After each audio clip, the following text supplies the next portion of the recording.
Olá! Hoje vamos estudar sobre mais uma parábola, os tesouros velhos e novos, e se encontra em Mateus 13:52. E nosso estudo se baseia no livro Parábolas de Jesus, capítulo 11, onde se encontra a verdade da Casa Publicadora Brasileira. E nosso estudo está dividido em 4 partes para uma melhor compreensão. Mas, antes de continuar, gostaria de pedir sua ajuda. Dê um like, se inscreva no canal e ative as notificações. Bom, vamos orar? Bendito és tu, Senhor nosso Deus, Rei do Universo. Queremos pedir a sua presença em nosso estudo e a unção do teu Espírito Santo abra nossas mentes para que possamos entender o estudo da tua palavra. Em nome de Jesus é o que pedimos. Amém. Jesus havia acabado de perguntar aos discípulos se eles tinham compreendido seu ensino através das parábolas anteriores. Ele havia contado uma série de 7 parábolas. Primeiramente, ele falou à multidão, depois, particularmente, aos discípulos. Quando pronunciou essa parábola, apenas seus discípulos estavam presentes. Perguntou-lhes: entendeste todas essas coisas? Disseram-lhe: sim, Senhor. Mateus 13:51. Então lhe expôs noutra parábola a responsabilidade em relação às verdades recebidas. Vamos ler agora Mateus capítulo 13, o versículo 52. Então lhe disse: por isso todo escriba versado no reino dos céus é semelhante a um pai de família que tira de seu depósito coisas novas e coisas velhas. Jesus não está dizendo que o escriba do reino estará sempre trazendo novidades. No entanto, cada geração vai descobrir verdades no Evangelho que a geração anterior talvez tenha esquecido ou perdeu de vista. Muito do que Jesus pregou parecia novo naquela época, mas era tão antigo quanto a lei e os profetas, na qual Jesus fundamentou todo o seu ensino. Jesus demonstrou esta verdade em seu ensino com seu uso de parábolas e alegoria. Essas novas histórias comunicavam a velha verdade da palavra de Deus, na mesma proporção em que o Senhor os tornou depositários da verdade sagrada. Será seu desejo que outros recebam a mesma bênção, divulgando os ricos tesouros da graça de Deus, se lhes há concedido mais e mais da graça de Cristo. Terão o coração de uma criancinha em sua simplicidade e obediência irrestrita. Sua alma almejará a santidade e ser-lhe-á revelado sempre mais dos tesouros da verdade e da graça, para serem dados ao mundo. Se o seguidor de Cristo crer em sua palavra e praticá-la, não haverá ciência no mundo natural que não possa compreender nem apreciar. Nada há que não lhe forneça meio de partilhar a verdade com outros. Parte 1. Cristo em todas as Escrituras. Sua divindade revestida da humanidade foi dada a mensagem do Evangelho a Adão, 7, Enoque, Matusalém e Noé, Abraão em Canaã e Ló em Sodoma. Anunciaram a mensagem e de geração a geração mensageiros fiéis prenunciaram aquele que havia de vir. Os ritos da dispensação judaica foram instituídos por Cristo mesmo. Foi ele o fundamento de seu sistema de ofertas sacrificais, o grande antítipo de todo o seu cerimonial religioso. O sangue derramado quando os sacrifícios eram oferecidos apontava o sacrifício do Cordeiro de Deus. Todas as ofertas típicas tiveram nele o seu cumprimento. Cristo, manifesto aos patriarcas, simbolizado no serviço sacrificial, retratado na lei e revelado pelos profetas, é o tesouro do Antigo Testamento. Cristo em sua vida, morte e ressurreição, Cristo como é manifesto pelo Espírito Santo, é o tesouro do novo, nosso Salvador, o resplendor da glória do Pai. Tanto é o antigo como o novo. Os apóstolos deviam ir como testemunho da vida, morte e mediação de Cristo, preditas pelos profetas. Cristo, em sua humilhação, pureza e santidade, em seu amor incomparável, devia ser seu tema. E para pregar o Evangelho em sua plenitude, precisavam apresentar o Salvador, não somente como lhe fora revelado em sua vida e ensinos, mas também predito pelos profetas do Antigo Testamento e simbolizado pelo serviço sacrificial em seus ensinos. Cristo expunha velhas verdades, das quais ele mesmo era o originador, verdades que ele próprio proferira pelos patriarcas e profetas, porém, sob elas, projetava agora nova luz. Como parecia diferente a sua significação, sua explanação lançava ondas de luz e espiritualidade e prometeu que o Espírito Santo devia iluminar os discípulos para que a palavra de Deus se lhes desdobrasse continuamente. Estariam capacitados para apresentar as verdades em renovada beleza. Parte 2, velhas e novas. Desde a primeira promessa da redenção no Éden, a vida, o caráter e a mediação de Cristo têm constituído o estudo das mentes humanas. Todavia, cada mente pelo qual tem atuado o Espírito Santo expôs esses temas sob aspecto novo. As verdades da redenção são suscetíveis de desenvolvimento e expansão constante, embora velhas, são sempre novas e revelam constantemente ao pesquisador da verdade maior glória e força mais potente. Em cada época, há novo desenvolvimento da verdade, uma mensagem de Deus para essa geração. As velhas verdades são todas essenciais. A nova verdade não é independente da antiga, mas um desdobramento dela. Só compreendendo as velhas verdades é que podemos entender as novas.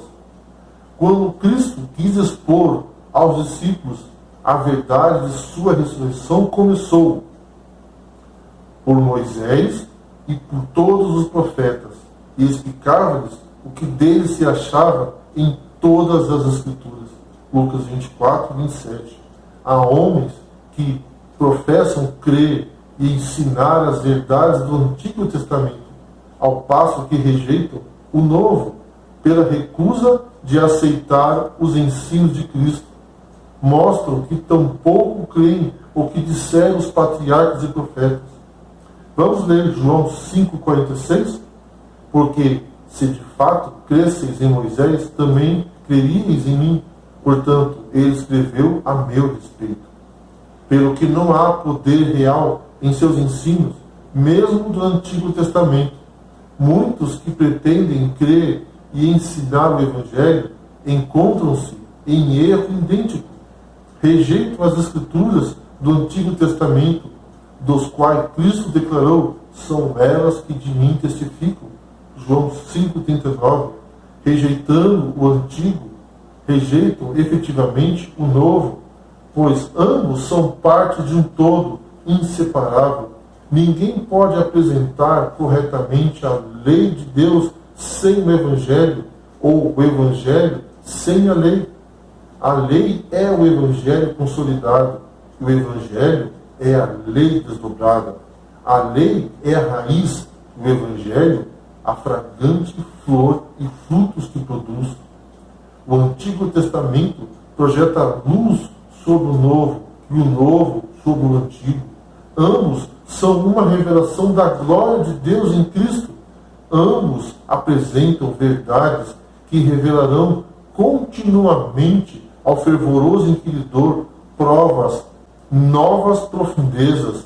Incomensurável é a verdade em Cristo, e mediante Cristo, o estudante da Escritura, por assim dizer, contempla uma fonte que se aprofunda e amplia à medida que mira a sua profundeza. Nesta vida, não entenderemos o mistério do amor de Deus em entregar seu Filho para a propiciação por nossos pecados. A obra de nosso Redentor na terra é e sempre será assunto que há de exigir o máximo de nossa mais atenta imaginação. O homem pode empenhar toda a sua faculdade mental no esforço de penetrar esse mistério, mas a sua capacidade de compreensão desfalecerá e fadigar-se-á. O perseguidor mais esforçado ver-se-á diante de um mar limitado e sem praias. Parte 3. Comunhão com Cristo. A verdade como é em Jesus pode ser experimentada, mas nunca explicada. Sua altura, largura e profundidade ultrapassam o nosso entendimento. Podemos exercitar ao máximo a imaginação e veremos, então, só tenuamente o esboço de um amor inexplicável, tão alto quanto o céu, mas que baixou à terra, para gravar em toda a humanidade a imagem de Deus. Todavia, nos é possível ver tanto da misericórdia divina quanto podemos suportar. Ela será desvendada à alma contrita e humilde. Compreenderemos a misericórdia de Deus justamente na proporção em que apreciamos o seu sacrifício por nós.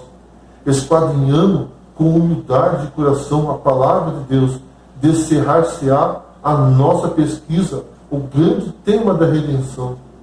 Ele aumentará de fulgor à medida que contemplarmos e à medida que desejarmos entendê-lo.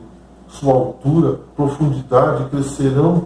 Nossa vida deve estar ligada à vida de Cristo, dele receber continuamente, participar dele, o pão vivo que desceu do céu, e provar de uma fonte sempre fresca, que sempre produz copioso tesouro. Se tivermos o Senhor sempre diante de nós e deixarmos o coração transbordar em ações de graça e louvores a Ele, teremos frescor contínuo em nossa vida religiosa. Nossas orações terão a forma de uma conversa com Deus, como se falássemos com um amigo. Ele nos falará pessoalmente de seus mistérios. Frequentemente adivina-nos-á um senso agradável e alegre da presença de Deus. O coração arderá muitas vezes em nós quando Ele se achegar para comungar conosco, como fazia com Enoque, quando esta for em verdade a experiência do caráter.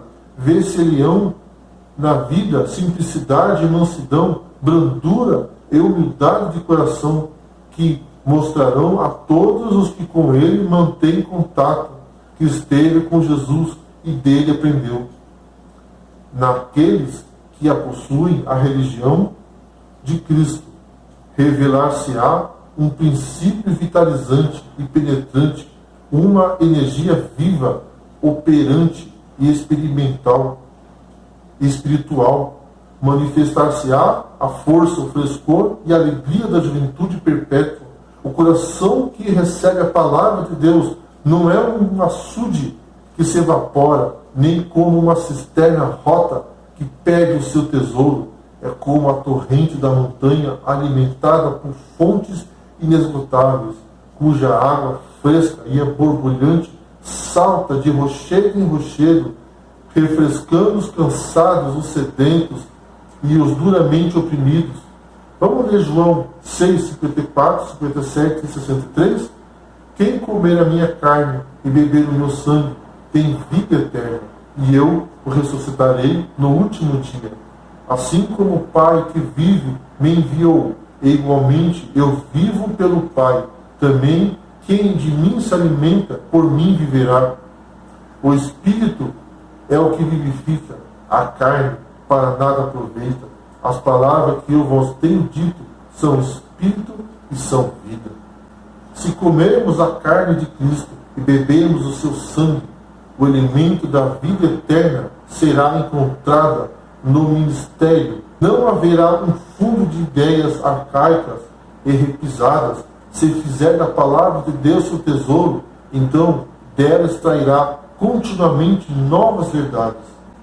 Quando o professor confiar em Deus em oração, o Espírito de Cristo sobre ele repousará, e por intermédio dele e pelo Espírito Santo, Deus impressionará outras mentes. O Espírito enche a mente e o coração de doce esperança, ânimo e imagens bíblicas, e tudo isso será transmitido à juventude sob sua instrução. As fontes de paz e alegria celestiais, abertas na mente do professor pelas palavras da inspiração, tornar-se-á volumosa torrente de influência para abençoar todos quantos eles se relacionam. A Bíblia não será um livro enfadonho para o seu estudante. Sob a direção de um mestre sábio, a palavra se lhe tornará mais e mais aprazível, será como o pão da vida e jamais envelhecerá. Seu frescor e beleza atrairão e encantarão crianças e jovens. É como o sol que brilha sobre a terra e comunica perpetuamente luz e calor, e contudo jamais se esgota. O Espírito de Deus, Santo Educador, está em sua palavra, uma luz nova e preciosa irradia de cada página. A verdade revelada, palavras e frases se tornam claras e apropriadas para a ocasião, como a luz de Deus falando ao coração. Parte 4. A palavra de Deus. O Espírito Santo aprecia dirigir-se à juventude para desvendar-lhes os tesouros e belezas da palavra de Deus. As promessas pronunciadas pelo grande Mestre cativarão os sentidos e animarão a alma com poder espiritual que é divino. Florescerá na mente fértil uma familiaridade com as coisas divinas, que será como baluarte contra a tentação. As palavras da verdade crescerão de importância e assumirão largueza e plenitude de significado com que jamais sonhamos. A beleza e a opulência da palavra têm influência transformadora sobre a mente e o caráter. A luz do amor celeste incidirá sobre a alma, qual inspiração. A apreciação da Bíblia aumenta com o estudo. Para onde quer que se volte o aluno, achará manifesto a infinita sabedoria e o amor de Deus. Pelo conhecimento do plano da salvação, suas verdades abrir-se-ão ao entendimento. Muito mais do que o fazemos, temos o privilégio de compreender esses maravilhosos temas. Devemos entender as profundas coisas de Deus, à medida que nos aproximamos do fim da história deste mundo. As profecias referentes ao último dia exigem nosso estudo especial. O último dos escritos do Novo Testamento está cheio de verdade, cuja compreensão nos é necessária. Satanás cegou a mente de modo que se satisfazem com qualquer desculpa para não estudar o Apocalipse. Cristo, porém, por intermédio de seu servo João, declarou o que acontecerá no último dia e diz, vamos ler Apocalipse capítulo 1, verso 3, bem-aventurado aqueles que leem e aqueles que ouvem as palavras da profecia e guardam as coisas nela escritas, pois o tempo está próximo. Porque não reconhecemos o valor desse conhecimento? Porque não nos arde no coração essas gloriosas verdades? Porque não nos tremem nos lábios e não nos penetram todo o ser? Dando-nos sua palavra, Deus nos colocou na posse de toda a verdade essencial para a nossa salvação. Milhares extraíram água desta fonte de vida. Todavia, a provisão não diminuiu. Milhares puseram o Senhor diante de si e, contemplando-o, foram transformados à sua própria semelhança. O Espírito arde dentro deles ao falar de seu caráter, quando contam o que Cristo é para eles e o que são para Cristo. Mas esses inquiridores não esgotaram esses grandes e santos temas. Milhares podem empenhar-se na obra de esquadrinhar os mistérios da salvação, meditando sobre a vida de Cristo e o caráter de sua missão.